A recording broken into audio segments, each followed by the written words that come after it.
ሁላችንም ለጸሎት እንነሳ። በልዑል እግዚአብሔር ፊት መቆማችንን እናስተውል። መላ ሰውነታችንን በትምህርተ መስቀል 3 ጊዜ እናማትብ።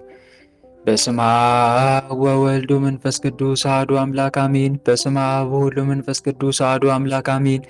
በስመ አብ ወወልድ ወመንፈስ ቅዱስ አሐዱ አምላክ። ቅዱስ እግዚአብሔር፣ ቅዱስ ኃያል፣ ቅዱስ ሕያው፣ ቅዱስ ኤልሻዳይ፣ ቅዱስ አዶናይ፣ ቅዱስ ጸባዖት፣ ቅዱስ ያህዌ፣ ቅዱስ ኢየሱስ፣ ቅዱስ ክርስቶስ፣ ቅዱስ አማኑኤል። አቤቱ ሰማይና ምድርን የፈጠርክ ጌታ፣ የሚታየውን የማይታየውን ዓለም የመሰረት ቅድመ ዓለም የነበርክ አሁንም ያለ ዓለምንም አሳልፈ የምትኖር የዓለም አዳኝ የዓለም መድኃኒት መድኃኔ ዓለም ኢየሱስ ክርስቶስ ሆይ ሳይገባን እንደ ኃጢአታችን እንደ በደላችን ብዛት ሳትመለከተን እንደ ምሕረትህና እንደ ቸርነት ብዛት ተመልክተ ቀኑን ባርከንና ቀድሰህልን በያለንበት ቦታ በሰላምና በጤና ውለን በሰላምና በጤና ለዚህ ሰዓት ያደረስከን በዚህ ሰዓትም ያሰባሰብከን እናመሰግናለን። ምስጋና ይሁን ለአብ፣ ምስጋና ይሁን ለወልድ፣ ምስጋና ይሁን ለመንፈስ ቅዱስ ዛሬም ዘወትርም ለዘላለሙ አሜን። ምስጋና ይሁን ለአብ፣ ምስጋና ይሁን ለወልድ፣ ምስጋና ይሁን ለመንፈስ ቅዱስ ዛሬም ዘወትርም ለዘላለሙ አሜን። ምስጋና ይሁን ለአብ፣ ምስጋና ይሁን ለወልድ፣ ምስጋና ይሁን ለመንፈስ ቅዱስ ዛሬም ዘወትርም ለዘላለሙ አሜን። አቤቱ አምላካችንና መድኃኒታችን ፈጣሪያችን ልዑል እግዚአብሔር ሆይ እንደ ኃጢአታችን እንደ በደላችን ብዛት ሳትመለከተን እንደ ምሕረትህና እንደ ቸርነት ብዛት ተመልክተ ቀኑን ባርከንና ቀድሰህልን በያለንበት ቦታ በሰላምና በጤና ውለ በሰላምና በጤና ለዚህ ሰዓት ያደረስከን በዚህ ሰዓትም ያሰባሰብከን እንዲሁም እንደ ምሕረትና እንደ ቸርነት ብዛት ስለ ተወዳጅ እናትህ ስለ እመብርሃን ስለ ሁሉ ቅዱሳንም ጸሎትና ምልጃ ብለህ ቀኑን ጊዜያችን እንድትባርክልን ከርኩሳ መናፍስት ከዲያብሎስ ፈተናም እንድጠብቀን ኃይለ አጋንንትን እንድታርቅልን ቅዱስ መንፈስንም እንድታሳድርብን እኛ ኃጢአተኞችና በደለኞች ባሪያዎች በኃጢአታችን በበደላችን ብዛት ቅዱሱ ገናናው ስምን መጥራት ባይገባንም እንደ ምሕረትህ እንደ ቸርነት ብዛት እንዲያልን ወደ አንተ እንማጸናለን። አባታችን ሆይ በሰማያት የምትኖር ስምህ ይቀደስ፣ መንግሥትህ ትምጣ፣ ፈቃድህ በሰማይ እንደሆነች እንዲሁም በምድር ትሁን። የዕለት እንጀራችንን ስጠን ዛሬ፣ በደላችንን ይቅር በለን እኛም የበደሉንን ይቅር እንደምንል። አቤት ወደ ፈተና አታግባን ከክፉ ሁሉ አድነን እንጂ መንግሥት ያንተ ናትና ኃይል፣ ክብር፣ ምስጋና ለዘላለሙ አሜን። እመቤታችን ቅድስት ድንግል ማርያም ሆይ በመልአኩ በቅዱስ ገብርኤል ሰላምታ ሰላም እንልሻለን። በሐሳብሽ ድንግል ነሽ፣ በሥጋሽም ድንግል ነሽ። የአሸናፊ የልዑል እግዚአብሔር እናት ሆይ ሰላምታ ላንቺ ይገባሻል። ከሴቶች ሁሉ ተለይተሽ አንቺ የተባረክሽ ነሽ፣ የማኅፀንሽም ፍሬ የተባረከ ነው። ጸጋን የተመላሽ ድንግል ሆይ ደስ ይበልሽ። ጸጋን የተመላሽ መመኪያችን ሆይ ደስ ይበልሽ። ጸጋን የተመላሽ አማላጃችን ሆይ ደስ ይበልሽ። ልዑል እግዚአብሔር ከአንቺ ጋር ነውና ከተወደደው ልጅሽ ከጌታችን ከመድኃኒታችን ከኢየሱስ ክርስቶስ ዘንድ ይቅርታንና ምሕረትን ለምኝልን ኃጢአታችንም ያስተሰርይልን ዘንድ ለዘላለሙ አሜን። በስመ አብ ወወልድ ወመንፈስ ቅዱስ አሐዱ አምላክ። በኃያሉ በልዑል እግዚአብሔር ስም የተሰበሰባችሁ የልዑል እግዚአብሔር ቤተሰቦች የተወዳጇ እናታችን የንጽሕተ ንጹሐን የቅድስተ ቅዱሳን የድንግል ማርያም የአስራት ልጆች የእልፍ አእላፋት ቅዱሳን መላእክት ቅዱሳን ነቢያት ቅዱሳን ሐዋርያት ቅዱሳን ጻድቃን ሰማዕታት ወዳጆች በወደደን እስከ ሞትም ድረስ ባፈቀረን በኃያሉ አምላካችን በመድኃኔዓለም በኢየሱስ ክርስቶስ ፍጹም ሰላም እንደምን አረፈዳችሁ? እንደምን ቆያችሁ? እንደምን አምላካችን በሰላምና በጤና ለዚህ ሰዓት አደረሰን አደረሳችሁ? አሜን። እግዚአብሔር ይመስገን ብለን ቅዱሱ ገናናው ስሙን ጠርተን እንድናመሰግነው እየፈቀደልን ሰማይና ምድርን የፈጠረ ጌታ የሚታየውን የማይታየውን ዓለም የመሰረተ ቅድመ ዓለም የነበረ አሁንም ያለ ዓለምንም አሳልፎ የሚኖር የዓለም መድኃኒት መድኃኔ ዓለም ኢየሱስ ክርስቶስ ቅዱሱ ገናናው ስሙ ከባሕርይ አባቱ ከአብ ስም ከባሕርይ ሕይወቱ ከመንፈስ ቅዱስም ጋር በእልፍ አእላፋት ቅዱሳን መላእክት በጻድቃን ሰማዕታት እርሱ በፈጠረው ፍጥረታት አንደበት ሁሉ ከአጽናፍ እስከ አጽናፍ ለዘላለም የተመሰገነ ይሁን አሜን። ሁላችንም እጅግ አድርገን የምንወዳት የምናከብራት የምንገዛላት የልባችን ብርሃን የመንገዳችን ፋና የሕይወታችን ተስፋ እመ አምላክ ወላዲተ አምላክ ወለላይቱ ቅድስት ድንግል ማርያም ስሟ ከአጽናፍ እስከ አጽናፍ ለዘላለም የተመሰገነ ይሁን አሜን። እልፍ አእላፋት ቅዱሳን መላእክት ቅዱሳን ነቢያት ቅዱሳን ሐዋርያት ቅዱሳን ጻድቃን ሰማዕታት ሁሉም በየማዕረጋቸው ለዘላለም ክብራቸው ከፍ ከፍ ያለ ስማቸውም የተመሰገነ ይሁን አሜን። ወንድሞቼ እንኳን ለሊቀ ዲያቆናት ለቀዳሜ ሰማዕት ለቅዱስ እስጢፋኖስ ወርሃዊ መታሰቢያ ክብረ በዓል ለእናታችን ለቅድስት ወለተ ጴጥሮስ እንዲሁም ለጻድቁ አባ ገሪማ በዛሬቱ ቀንም በወራዊም ሆነ በዓመታዊ ታስበው ለዋሉ ቅዱሳን በሰላምና በጤና አደረሰን አደረሳችሁ። አሜን። በእውነት የሊቀ ዲያቆን የቀዳሚ ሰማዕት የቅዱስ እስጢፋኖስ ረድኤትና በረከት የጻድቁ አባታችን የአቡነ ገሪማ የእናታችን የቅድስት ወለተ ጴጥሮስ በዛሬቱ ቀንም በወራዊም ሆነ በዓመታዊ ታስበው የዋሉ ቅዱሳን ሁሉ ረድኤታቸው በረከታቸው በእኛ ላይ ለዘላለም ይደርብን። አሜን። ወንድሞቼ እንደ እግዚአብሔር መልካም ፈቃድ የዛሬውን መርሃ ግብራችን ጀምረናል። የዛሬው መርሃ ግብራችን ያው የሚጀምረው እንደ ሁልጊዜው ከስንክሳር ትምህርት ይሆናል ማለት ነው። ስንክሳሩን አዳምጠን እንመለስ። የምናዳምጠው ስንክሳር የነገውን የመጋቢት 18 ስንክሳር ይሆናል። ስንክሳሩን አዳምጠን እንመለስ። በስመ አብ ወወልድ ወመንፈስ ቅዱስ አሐዱ አምላክ አንድ አምላክ በሚሆን በአብ በወልድ በመንፈስ ቅዱስ ስም መጋቢት 18 በዚች ቀን የሰማዕት ቅዱስ ጻና ጓደኛው የከበረ ኤስድሮስ በሰማዕትነት አረፈ። ጻና ግን ፈርማ በሚባል ሀገር ለሀገረ ገዡ ከጦር ሰራዊቱ ውስጥ ወታደር ነበር። እርሱም ከደቅስያ ሰዎች ወገን ነው። ከበግ ፀጉር ልብሶችን ለሚሰራ ለኤስድሮስ ወዳጁ ነው። ሁለቱም ሰርተው ከሚያገኙት ለድሆችና ለችግረኞች ይመጸውታሉ። በአንዲት ሌሊትም ከእርሷ ጋር አክሊሎች ያሉ ድንግል ሴት በራሳቸው ላይ ስታኖረው ሁለቱም ራእይን አዩ። ከእንቅልፋቸውም በነቁ ጊዜ ያዩትን እንዴት እንዳዩ ተነጋገሩ። ምስክሮቹ ሊሆኑ የጠራቸው እግዚአብሔር እንደሆነ አውቀው እጅግ ደስ አላቸው። ከዚያም ተነስተው ሄደው ወደ መኮንኑ ደረሱ። ቅዱስ ጻናም ትጥቁን ፈቶ በመኮንኑ ፊት ጣለው። ሁለቱም በጌታችን በክብር ባለቤት ኢየሱስ ክርስቶስ ማመናቸውን ገለጡ።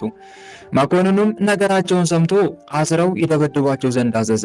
እግዚአብሔርን መልአኩን ልኮ አዳናቸው። ከዚህም በኋላ መኮንኑ ወደ እስክንድርያ ቅዱስ ጻናን ላከው። ቅዱስ ኤስድሮስ ግን በዚያው ተወው። ከጥቂት ቀኖችም በኋላ የእስክንድርያ መኮንን ቅዱስ ጻናን ወደ ፈርማ ከተማ መለሰው። ሁለቱ ቅዱሳንም ተገናኙ። በመገናኘታቸውም ደስ ብሏቸው በላያቸው በእያንዳንዳቸው የደረሰውን መከራ ተነጋገሩ።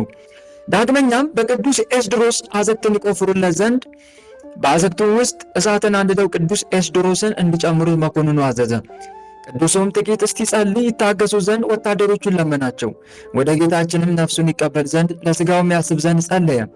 ከዚያም ወደ እሳቱ ጉድጓድ ቀረበ። ወደ እሳቱ ውስጥ ጨመሩት። ነፍሱንም በእግዚአብሔር እጅ ሰጠ። በሥጋውም ላይ ምንም ጉዳት አልደረሰም፣ መልኩም አልተለወጠም። የቅዱስ ጻና እናትም ከሚወደው ጓደኛው ስለመለየቱ ታለቅስለት ነበር። በዚያም ሥጋውን ተሸክመው ወሰዱ። የስደቱን ወራት እስቲፈጸም በመልካም ቦታ ኖሩት። ቅዱስ ኤስድሮስም ምስክር ሆኖ በሞተ ጊዜ የቅዱስ ጻና እናት ብዙ መላእክት የቅዱስ ኤስድሮስን ነፍስ ይዘው በታላቅ ክብር ወደ ሰማይ ሲያሳርጓት አየች። እግዚአብሔርም የሁላችን የክርስቲያን ወገኖችን በጸሎቱ ይማረን ለዘላለሙ አሜን።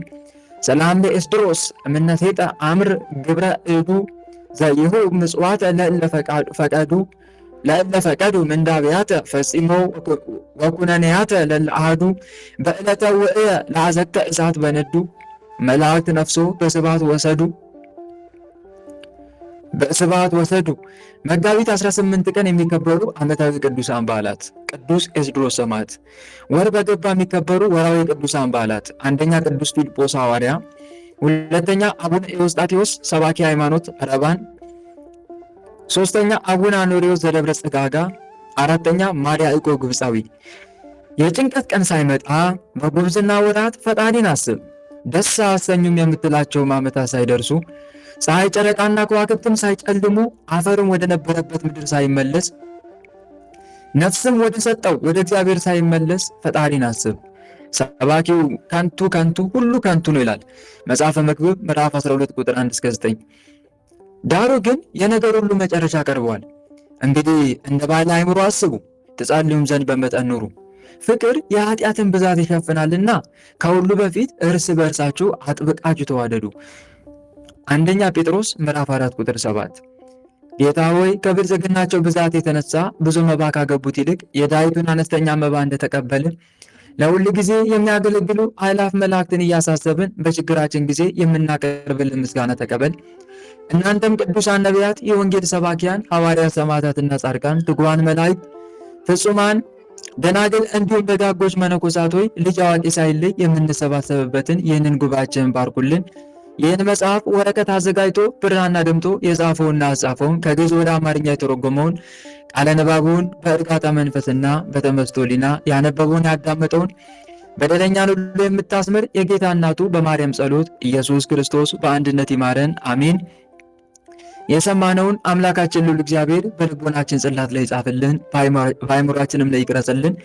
ቸሩ መድኃኔዓለም ከቅዱሳኑ ረድኤትና በረከትን ያሳትፈን፣ በምልጃቸውም ከኃጢአታችን ያንጻን፣ ከበደላችን የሚጠበን፣ የስሙ ቀዳሽ የመንግስቱ ወራሽ ለመሆን ያብቃን። ልባችንንም ለጽድቅ ሥራ ያነሳሳልን፣ ወደ ቀናውና ወደ ምሕረት ጎዳናው ይምራን፣ ፍጻሜያችንም ያሳምርልን፣ አሜን። አባታችን ሆይ በሰማያት የምትኖር ስምህ ይቀደስ፣ መንግሥትህ ትምጣ፣ ፈቃድህ በሰማይ እንደሆነች እንዲሁም በምድር ትሁን። የዕለት እንጀራችንን ስጠን ዛሬ፣ በደላችንን ይቅር በለን እኛም የበደሉንን ይቅር እንደምንል፣ አቤቱ ወደ ፈተና አታግባን ከክፉ ሁሉ አድነን እንጂ መንግሥት ያንተ ናትና፣ ኃይል፣ ክብር፣ ምስጋና ለዘላለሙ አሜን።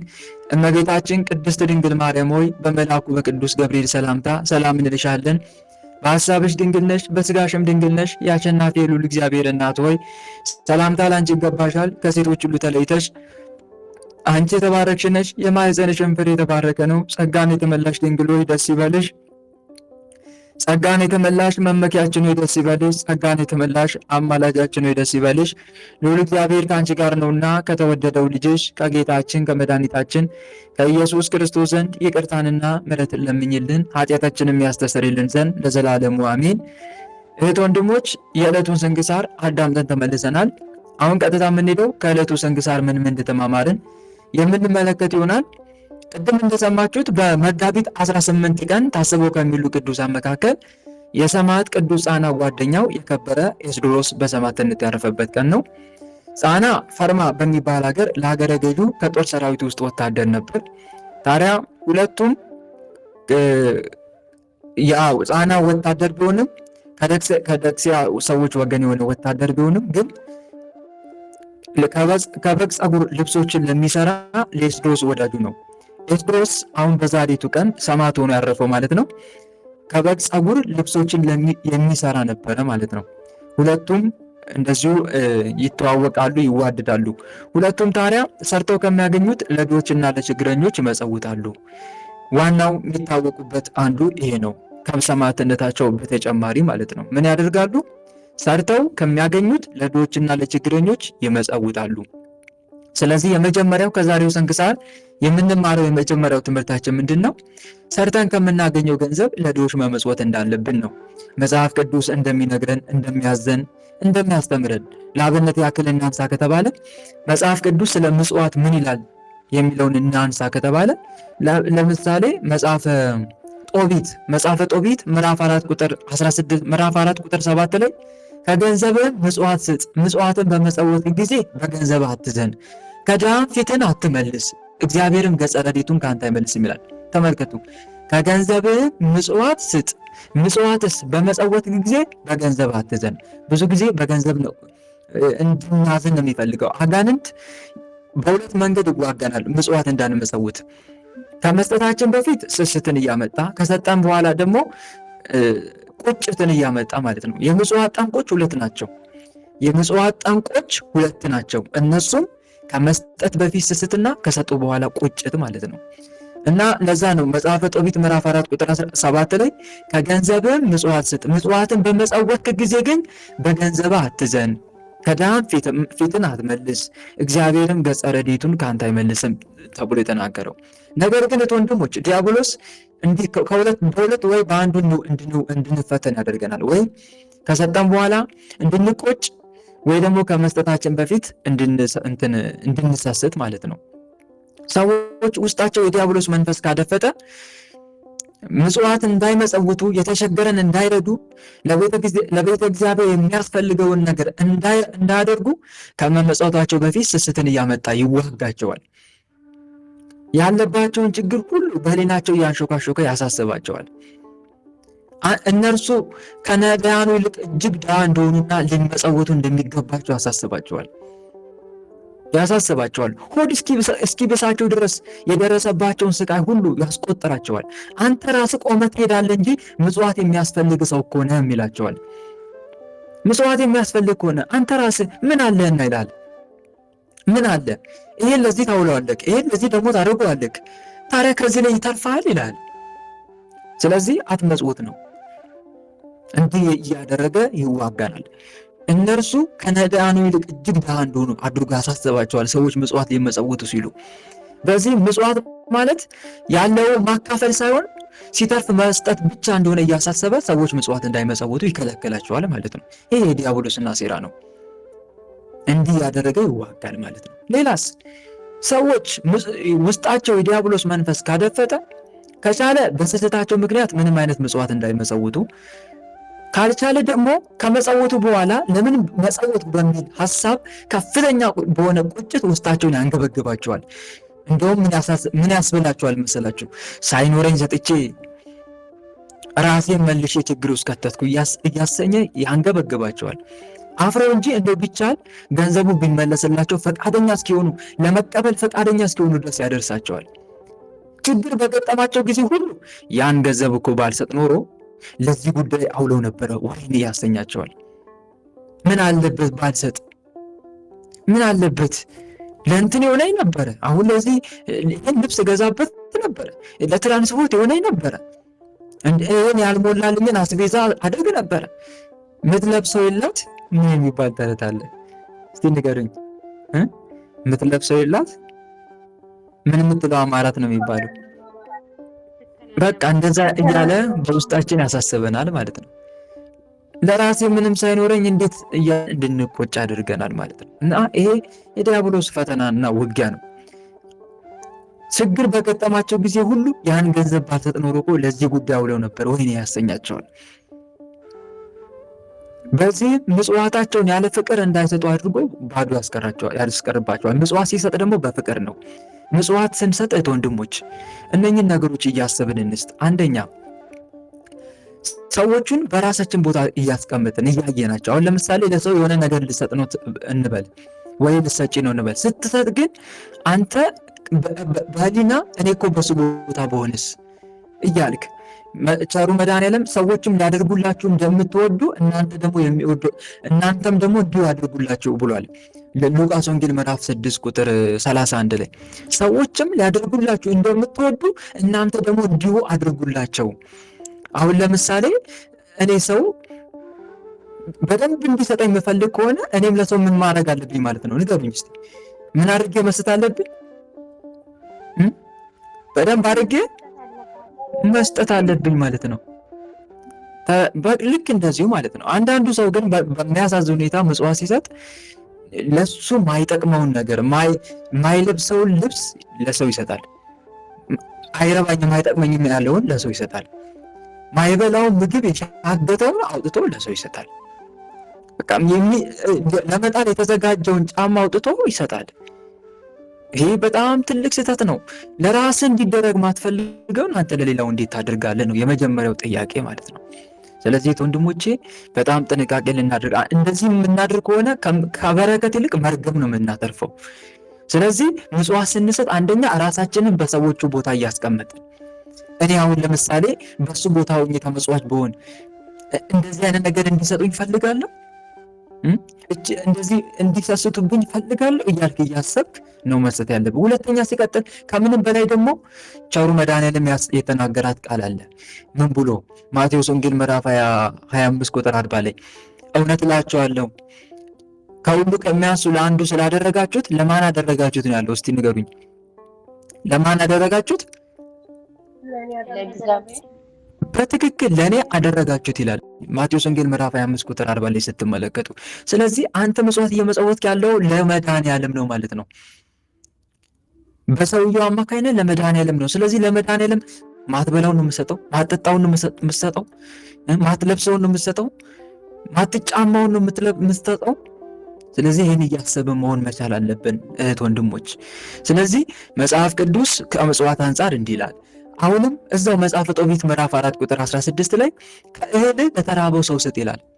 ከእህል ለተራበው ሰው ስጥ፣ ከልብስም ለተራቆተ ሰው ስጥ፣ የተረፈህንም ሁሉ ለምጽዋት አድርግ ይላል። የተረፈህን ሁሉ ለምን አድርግ? ለምጽዋት አድርግ። መጽሐፈ ጦቢት ምዕራፍ 4 ቁጥር 16። እንጨምራውንም መጽሐፍ ቅዱስ ስለ ምጽዋት ምን ይላል? መጽሐፈ ሲራክ ምዕራፍ 4 ቁጥር 3 ላይ መጽሐፈ ሲራክ 3:28 ላይ 3:28 ላይ ጥቅስ ብትይዙ በጣም ደስ ይለኛል፣ ይጠቅማቸዋል። መጽሐፈ ሲራክ 3:28 ላይ የምትነድ እሳትን ውሃ ታጠፋታለች፣ እንደዚሁም ምጽዋት ኃጢአትን ሁሉ ታስተሰርያለች ይላል። የምትነድ እሳትን ውሃ እንደሚያጠፋ ሁሉ ምጽዋትም ደግሞ ኃጢአትን ያስተሰርያል ይላል። ስለዚህ ወንድሞች ኃጢአታችን ይሰረይ ዘንድ በመጽዋት መቻል አለብን ማለት ነው። አሁንም ትንቢተ ዳንኤል ምዕራፍ 4 ቁጥር 27 ላይ ኃጢአትን በጽድቅ በደልንም ለድሆች በመመጽወት አስቀር ይላል። ኃጢአትን በጽድቅ በደልንም ለድሆች በመመጽወት አስቀር። ስለዚህ በደልን ለድሆች በመመጽወት ማስቀረት ይቻላል ማለት ነው። እና አስቡት ወንድሞች። ስለዚህ ምጽዋት ላይ በደንብ በህይወት ዘመናችን መስራት ያለብን አንዱ ነገር ይሄ ነው። የመስራት ዓላማችንም የተራበው ለማብላት የተጠማው ለማጠጣት ነው መሆን ያለበት እንጂ ተንደላቀል ለመኖር አይደለም። እንደውም ቅዱሳን አባቶቻችን ወንድምህ እርቃኑን ወርቆ እያለቀሰ ነው፣ አንተ ግን የሚያምር የወለል ምንጣፍ ላይ ለመምረጥ ተቸግረው ቆመሃል ይላሉ። ተመልከቱ፣ ወንድምህ ወርቆ እያለቀሰ ነው ሜዳ ላይ፣ አንተ ግን የሚያምር የወለል ምንጣፍ ለመምረጥ ተቸግረው ቆመሃል። ይገርማል እኮ። ስለዚህ ወንድምህ ምቾት ስትመርጥ ያንን ያላገኘ ሰው ደግሞ እንዳለ እያሰብክ መሆን መቻል አለበት። ያንን ምርጥ ምግብ ስትበላ ያንን ደግሞ ሳያገኙ ቀናት እያሳለፉ የሚኖሩ ሰዎችንም እያሰብክ መሆን መቻል አለበት። እና ይህንን ነው መረዳት ያለብን። ሌላው ለድሃ ቸርነትን የሚያደርግ ይላል ደግሞ መጽሐፈ ምሳሌ ላይ። ስለ ምጽዋት ነው እየነገርኳቸው ያለሁት። መጽሐፈ ምሳሌ ምዕራፍ 19 ቁጥር 17 ላይ ለድሃ ቸርነትን የሚያደርግ ለእግዚአብሔር ያበድራል ይላል፣ በጎነቱንም መልሶ ይከፍለዋል። ለድሃ ቸርነትን የሚያደርግ ለእግዚአብሔር ያበድራል፣ በጎነቱንም መልሶ ይከፍለዋል። ስለዚህ ምጽዋት ስትሰጥ ለእግዚአብሔር እያበደርክ ነው ማለት ነው፣ በኋላ በጻድቃን ትንሣኤ እንዲመለስልህ። ስለዚህ ወንድሜ በደንብ አድርጋ አበደሪ፣ እጅ የመጸወትክ በደንብ አድርገሽ አበደሪ። መጽሐፍ ቅዱስ በጥቂት የሚዘራ በጥቂት ደግሞ ያጭዳል ይላል፣ በበረከትም የሚዘራ በበረከት ደግሞ ያጭዳል ይላል። ሁለተኛ ቆሮንቶስ ምዕራፍ 9 ቁጥር 6 ላይ በጥቂት የሚዘራ ማለት ለምሳሌ በጥቂት የሚመጸውት በጥቂት ነው የሚያገኘው ዋጋውን ማለት ነው። በበረከት የሚዘራ ማለትም በበረከት የሚመጸውት በበረከት ደግሞ ያጭዳል ማለት ነው። እና እህት ወንድሞቼን እያሰብን በምጽዋት ህይወት ልንኖር ይገባል ማለት ነው። ከነ ቅዱስ ጻናና ከቅዱስ ኤስድሮስ የምንማረው አንዱ የምጽዋት ህይወት ውስጥ ነው ያሉት።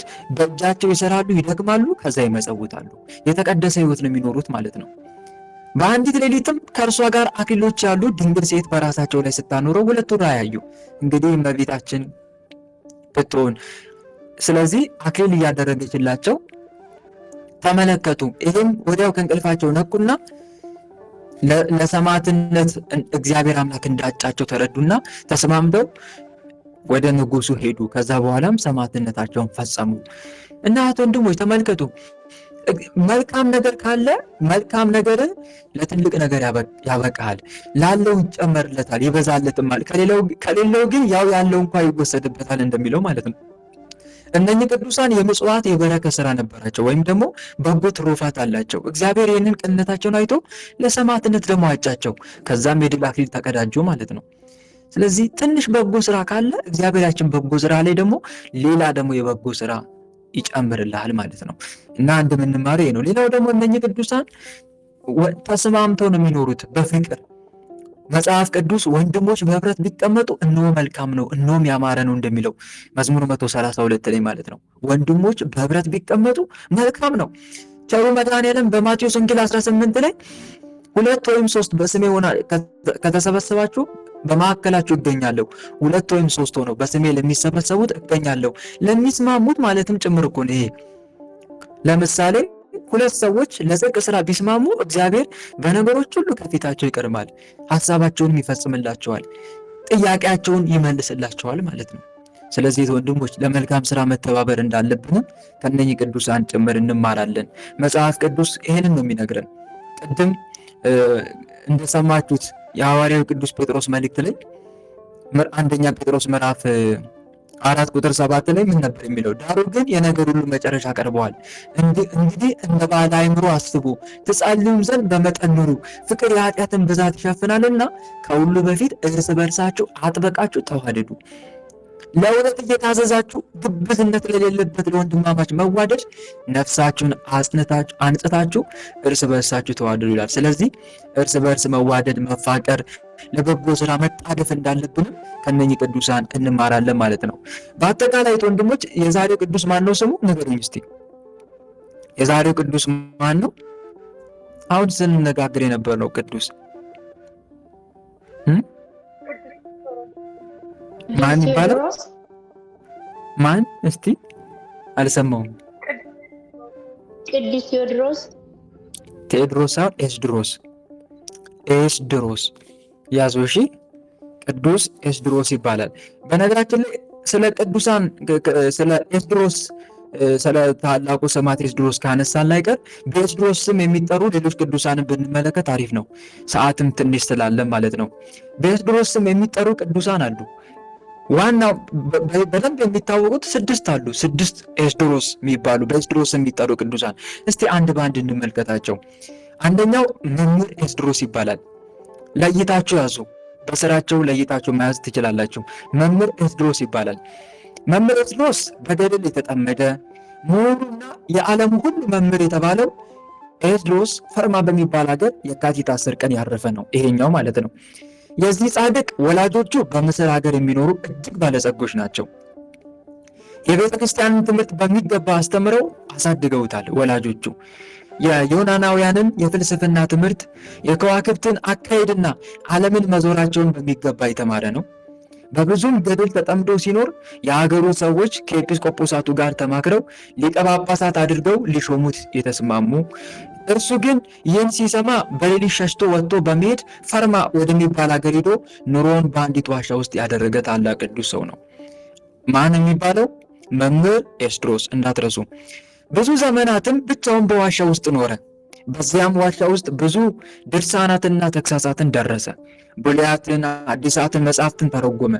የደረሳቸው መጽሐፍት ቁጥራቸው 18,000 ነው። 18,000 መጽሐፍትን ደርሷል ይህ ቅዱስ።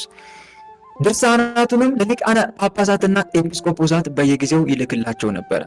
ከብዙ ተጋድሎም በኋላ በመልካም ሽምግልና ዘመኑ የካቲት 10 ቀን በሰላም ያረፈ ቅዱስ ነው።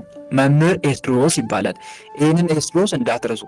መምህር ኤስድሮስ ምን ያደረገ ነው? እስቲ የምታስታውሱበት ነገር አሁን ከሰማችሁት ምን አስታውሳችሁ? ምን ያደረገ ነው?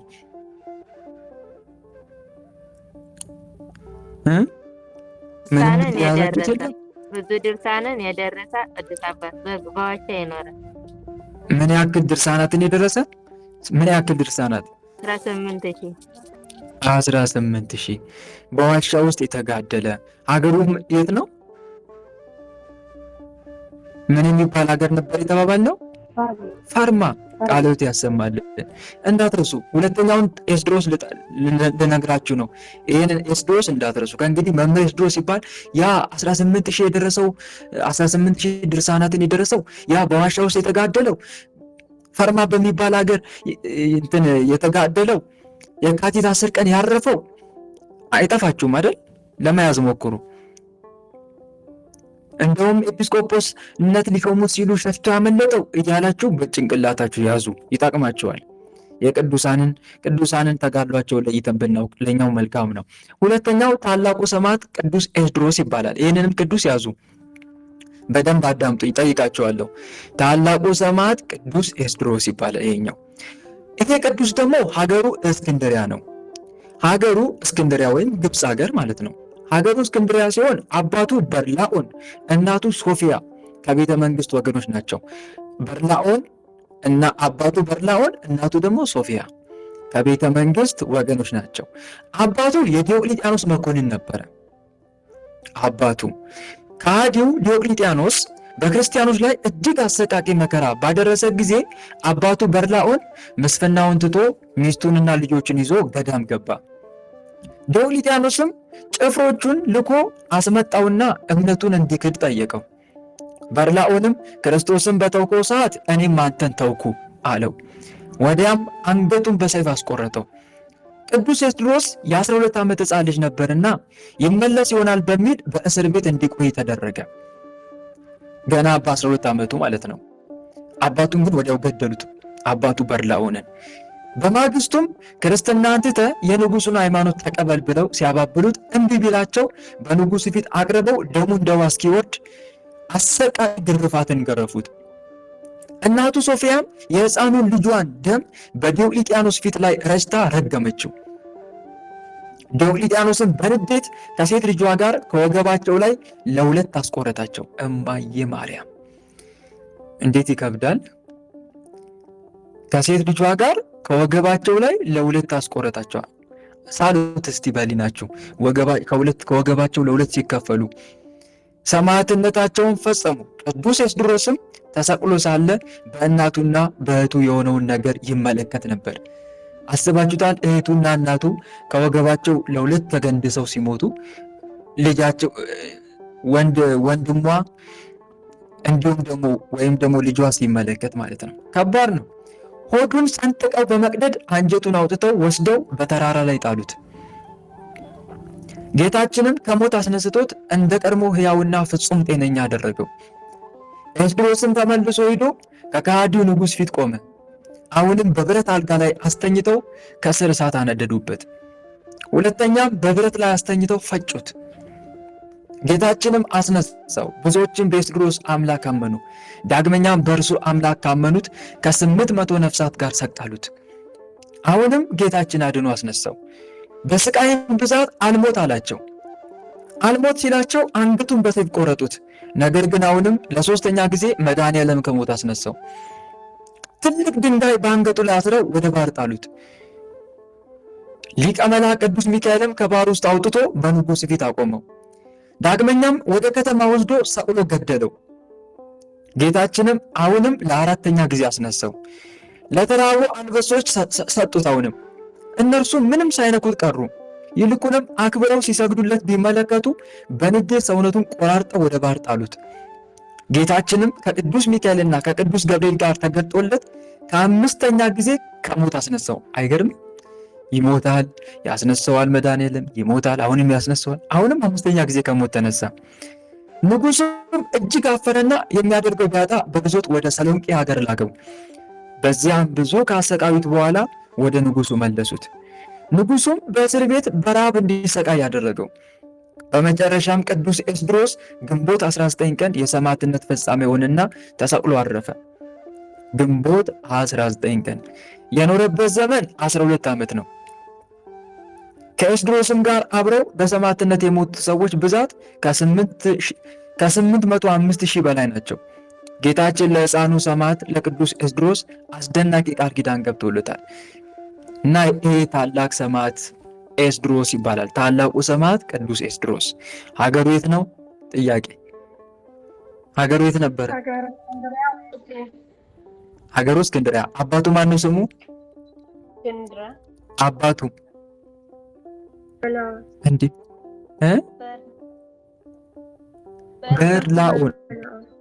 በርላውን። እናቱስ?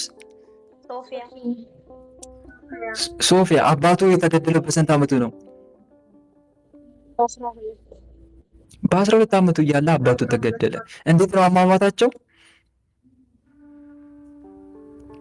እንዴት ነው አሟሟታቸው? የእናቱና የእህቱ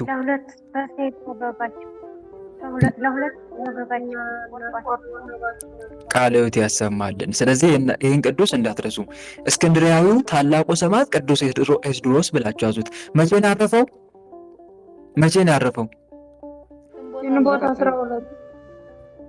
ግንቦት ስንት?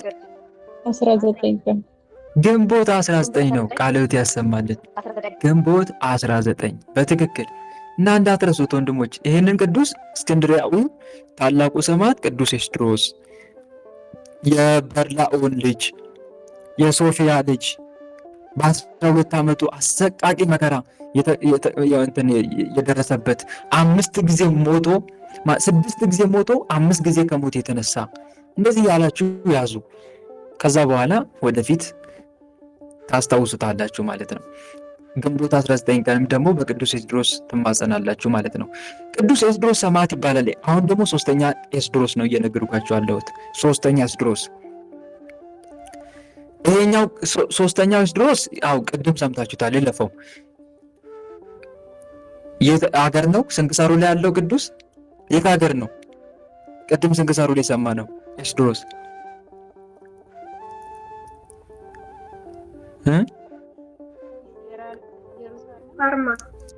ፈርማ ቃሎት ያሰማልን። ፈርማ ነው እንዳትረሱ። እና የዚህን ቅዱስ ሰምተነዋል።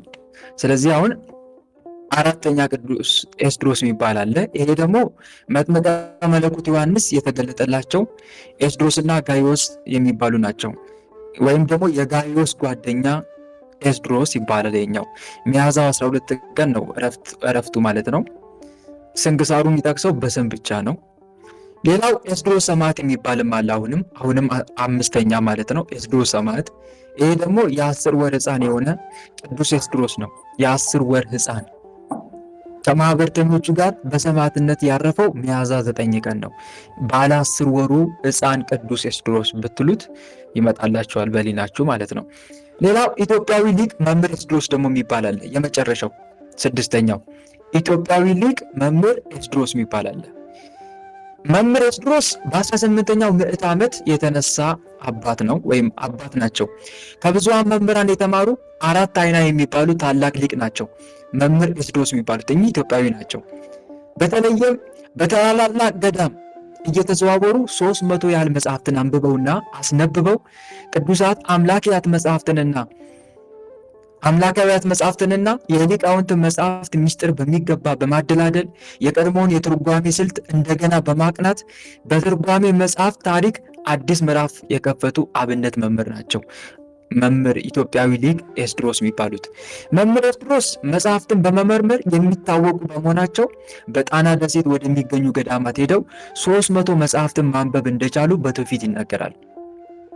300 መጽሐፍቱን በማንበባቸው ቀድሞ የነበራቸው እውቀት ላይ በመጨመር እስከዚያ ድረስ ለተማሪዎች ያስተማሩትን ትምህርት በቂ እንዳልነበር የተረዱት መምህር ኤስድሮስ ከዚህ ቀደም አስተምሯቸው ለወጡት ደቀ መዛሙርቶቻቸው እንደሚል መልእክት ላኩ። የጎደለን ምስጢር አለና ኑ እንደገና እንመርምር እንማር በማለት በጎንደር ልደታ ማርያም ቤተክርስቲያን ወንበር ተክለው እንዲሰበሰቡ አደረጉ። ጉባኤውንም አስፍተው በርካታ ሊቃውንትን አፍርተዋል። ምንም እንኳን በርካቶች የመምህራቸውን ጥሪ ተቀብለው የተገኙ ደቀ መዛሙርት ቢኖሩም ጌታ ዮናስ የተባሉ ደቀ መዝሙርና ሌሎች ግን እኛስ ተቃውሟቸዋል፣ ከዝሙት አልተወለድንም በማለት በመምህር ኤስድሮስ የተሻሻለውን የአንድምታ ትርጓሜ ለመማር ፈቃደኛ ሳይሆኑ ቀርተዋል። ይህ ማለት አንተ አባታችን ልዩ የትርጓሜ ሀተታ ከመጨመር በፊት ያስተማርክን ይበቃናል ማለታቸው ነው። በዚህ ምክንያት በመምህር ኤስድሮስ የተሻሻለ አዲሱ ትርጓሜ የታች ቤት ትርጓሜ ሲባል ከእርሳቸው በፊት የነበሩና በቀጣይነት ያስተማሩ ጥንታዊ ትርጓሜ የላይ ቤት ትርጓሜ እየተባለ መጠራት ጀመረ። በአሁኑ ወቅትም በጎንደር ተስፋፍቶ የሚሰጠው የታች ቤት ትርጓሜ ሲሆን በጎጃም አካባቢ ደግሞ የላይ ቤት ትርጓሜ በስፋት እየተሰጠ ይገኛል ማለት ነው። ከዚህ ጋር መምህር ኤስድሮስ እንዲህ ብለዋል እየተባለ የሊቁ ተጨማሪ አብሮት ይጠቀሳል። ሆኖም ግን ያነበቡት መጽሐፍት ምን አይነት በማን መቼ የተደረሱ ከምን ቋንቋ የተተረጎሙ መጽሐፍት እንደሆኑ ባይጠቀስም ለአንድምታ ትርጓሜ የሚጠቀሙ መሆናቸው ግልጥ ነው ይላል እና መምህር ኤስድሮስ ኢትዮጵያዊ ሊቅ የሚባሉት እኚህ ናቸው ማለት ነው። ይህን ይመስላል ማለት ነው። ስለዚህ ኤስድሮስ ቅዱሳን እነኚህ ናቸው ባጭሩ ማለት ነው። ስለዚህ ወንድሞቼ የዛሬው ቅዱስ ደግሞ ፈርማ በሚባል አገር የኖረ ታላቁ ቅዱስ ኤስድሮስ ከጻድቁ ከጻና ጋር አብረው በሰማዕትነት ያለፉ ኤስድሮስ የሚባለው የበግ ጸጉርን ከበግ ጸጉር ልብሶችን እየሰራ ለኤስድሮስ ወዳጁ የበግ ጸጉር እየሰራ ልክ እንደዚሁ ከወዳጁ ከጻና ጋር ከሚያገኙት ከቀን ተገን ወይ ስራቸው ጋር ምጽዋት የሚመጸውት ታላቅ ቅዱስ ነው ማለት ነው። በእውነት የእነኚህ ቅዱሳን ረድኤታቸው በረከታቸው በእኛ ላይ ለዘላለም ይደርብን። ቸሩ መድኃኔዓለም ከቅዱሳኑ ረድኤትና በረከትን ያሳትፈን፣ አሜን። በምልጃቸውም ከኃጢአታችን ያንጻን፣ ከበደላችን የሚጠበን፣ የስሙ ቀዳሽ የመንግስቱን ወራሽ ለመሆን ያብቃን፣ አሜን። ወስብሐት ለእግዚአብሔር ወለወላዲቱ ድንግል ወለመስቀሉ ክቡር። ይቆየን። አሜን። አንድነትን ካለ